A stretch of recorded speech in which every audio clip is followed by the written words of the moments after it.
26 কোটি টাকার অবৈধ সম্পদ অর্জন এবং 22টি ব্যাংকে 2242 কোটি 56 লাখ টাকার সন্দেহজনক লেনদেনের অভিযোগে রাজশাহী 4 আসনের সাবেক এমপি এনামুল হকের বিরুদ্ধে মামলা করেছে দুদক। দুদকের মহাপরিচালক মোহাম্মদ আক্তার হোসেন সংবাদ সম্মেলনে আরও বলেন, অবৈধ সম্পদ অর্জন এবং অর্থ পাচারে দুটি আলাদা মামলা হয়েছে। এনামুল হকের স্ত্রী তহুরা হক স্বামীর সহায়তায় 7 কোটি 95 লাখ টাকার অবৈধ সম্পদ অর্জন এবং 3 কোটি টাকার সন্দেহজনক লেনদেন করায় তার নামেও দুর্নীতির মামলা হয়েছে।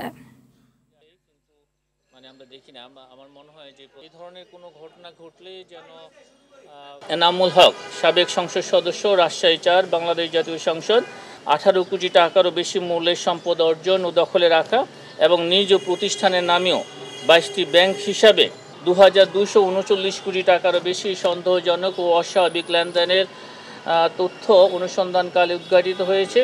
এই কারণে তার বিরুদ্ধে দুর্নীতি দমন কমিশন আইন 2004 একটি মামলা রুজুর সিদ্ধান্ত গৃহীত হয়েছে।